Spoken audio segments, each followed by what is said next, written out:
प्रधानमंत्री जी, आपके हर कार्य पर सवाल उठाए जाते हैं। एक अभी आपने भगवान श्री राम की बात कही, वैसे हमारे संविधान में भी राम राज्य का एक चित्र है। वहाँ पे राम सीता लक्ष्मण का चित्र है। नंदलाल बोस जी ने शायद वो चित्र बनाई है। और आज कहा जाता है कि नरेंद्र मोदी जी से डरिए। अगर नरेंद्र मोदी जी तीसरी बार प्रधानमंत्री बनेंगे, ये 400 पार क्यों चाहते हैं, इनकी मंशा क्या है? और ये कही जा रही है, इसमें बहुत सीधी तरह से आपसे पूछ रहा हूँ, कही जा रही है कि अगर इस बार प्रधानमंत्री बने और भी ज़्यादा ताकतवर प्रधानमंत्री बने तो ये संविधान को बदल देंगे। और आपने कहा है कि ये कोई बदल नहीं सकता अंबेडकर जी के संविधान को। मगर ये सवाल इतना उठ रहा है प्रधानमंत्री जी, मैं चाहता था इस इंटरव्यू में थोड़ी विस्तृत तौर से आप अपने पॉइंट ऑफ व्यू को मैं जरूर कहूँगा जी। जहाँ तक 400 का सवाल है, 2019 से 2024 मेरे पास जो सदन में संख्या बल है, बीजेपी का, एनडीए का और एनडीए प्लस का, वो करीब करीब 400 है। इफेक्टिव मेजॉरिटी ऑलरेडी आज जो वर्तमान में पार्लियामेंट चल रही है, उस पार्लियामेंट में हम ऑलरेडी 400 हैं। करीब हम 360 एनडीए हैं और हमें आंध्र मदद करता रहा, हमें उड़ीसा मदद करता रहा, हमें नॉर्थ ईस्ट मदद करता रहा और 5 साल मदद की है। ये नंबर 400 हो ही जाता है। तो 400 होता है तो इस चुनाव में 400 पार करने का लक्ष्य कोई तय नहीं करेगा क्या? अगर मैं 400 पर हूं तो मैं मेरे कार्यकर्ता को मोटिवेट करने के लिए 400 पार की बात नहीं करूंगा क्या? और ये जनता से आया जी। दरअसल ये विषय जनता से आया। दूसरी बात, संविधान का जहां तक सवाल है, मैं सदन में संविधान दिवस मनाने के लिए प्रस्ताव लेकर आया। किसने विरोध किया? कांग्रेस पार्टी के स्वयं खड़गे जी ने खड़े होकर के भाषण किया कि संविधान दिवस की क्या जरूरत है, 26 जनवरी है ना भाई। अरे मैंने कहा भाई, संविधान के प्रति देश के लोगों की श्रद्धा बनाने के लिए, जैसे आज भी रामायण महाभारत के कथा कीर्तन होते हैं, हर पीढ़ी को वो ट्रांसमिट होता जाता है, संविधान को भी उसी भाव से, हमें श्रद्धा भाव से लोगों को देखने की आदत डालनी चाहिए। मेरे लिए संविधान वो चीज़ है। जब 60 साल हुए थे संविधान के, तब मैंने भारत सरकार को कहा था कि हमें संविधान का बहुत बड़ा महोत्सव मनाना चाहिए। भारत सरकार ने कुछ किया नहीं। मैंने मेरे गुजरात में संविधान के 60 साल के निमित्त बहुत बड़ा अभियान चलाया था। और इतना ही नहीं, मैंने संविधान एक ग्रंथ को हाथी के ऊपर सजाया था और मैं खुद हाथी के पैरों के पास पैदल चलता था। क्यों? सामान्य मानवी को मुख्यमंत्री से भी बड़ा संविधान होता है, ये संस्कार करने थे मुझे। तो संविधान के प्रति मेरा समर्पण ये है। मैं पार्लियामेंट में गया तो संसद को मैंने माथा टेका था। मैं 19 में जब प्रधानमंत्री पद के लिए मेरी पार्टी ने मुझे नेता चुना, तो मैंने पहले मेरा सर संविधान के सामने झुकाया था, तब जाके मैंने पद का ग्रहण करता हुआ भाषण किया था। तो एक तो ये मेरा पक्ष हो गया। दूसरा, कांग्रेस वगैरह ने क्या किया है? देश का संविधान बनने के बाद सबसे पहले फिजिकली उस पर हमला किया उन्होंने, संविधान पर फिजिकल हमला। संविधान का जो शारीरिक रचना थी नंदलाल बोस के चित्रों के साथ, और वो चित्र नहीं थे जी, उसमें एक मैसेज था कि हजारों साल की संस्कृति का एक नई कड़ी हमारा संविधान है। और इसलिए उन्होंने हजारों साली सांस्कृतिक घटनाओं को जोड़ते हुए पेंटिंग बनाए थे। बहुत सोच विचार करके संविधान की बॉडी बनाई गई थी।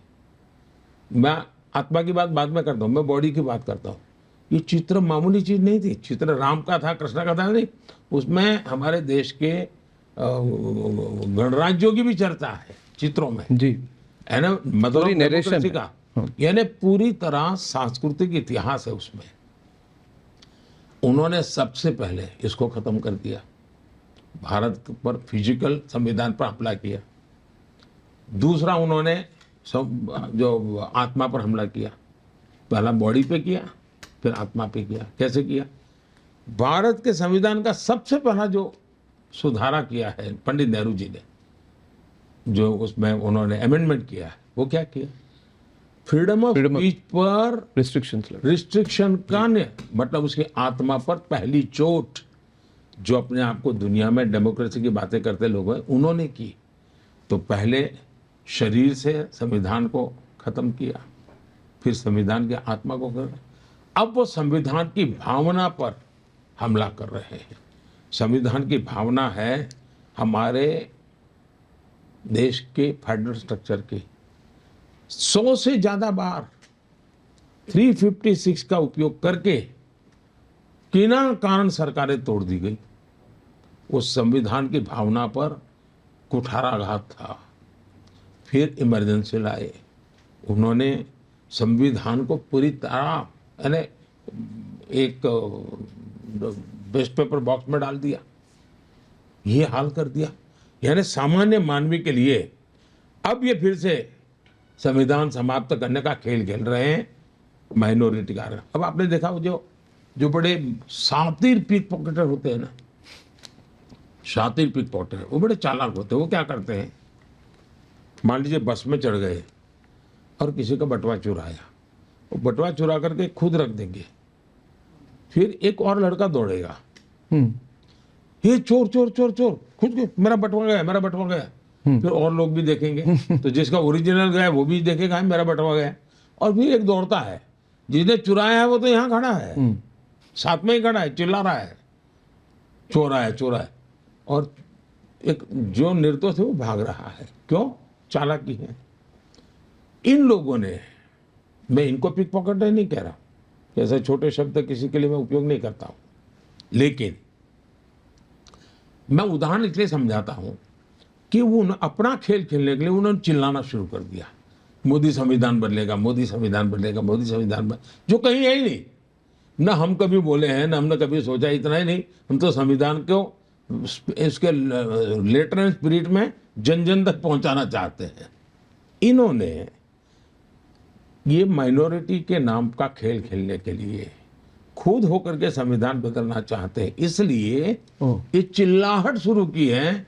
तो आपके कानों में वही आवाज आए और चोरी छुपे से पीछे वो करना। आप कह रहे हैं वो बदलना चाहते, वो बदलना चाहते किस हैं। दिशा में? वो धर्म के आधार पर आरक्षण करना चाहते हैं, और जो संविधान की आत्मा पर आखिरी कील होगा, वो आखिरी बार होगा संविधान की आत्मा पर। संविधान सभा ने जब चर्चा की, महीनों तक चर्चा की, और उसमें पंडित नेहरू जैसे लोगों को छोड़ दीजिए, बाकी सब सनातनी थे जी, और सबने मिलकर के तय किया हमारे दलितों को आरक्षण मिलना चाहिए, हमारे ट्राइबल को आरक्षण मिलना चाहिए, हमारे ओबीसी को आरक्षण मिलना चाहिए। संविधान की भावना थी, क्योंकि इन लोगों के साथ और कारण थे। जबकि विचार हुआ, गंभीरता से हुआ, धर्म के आधार पर आरक्षण हमारे देश में नहीं दे सकते।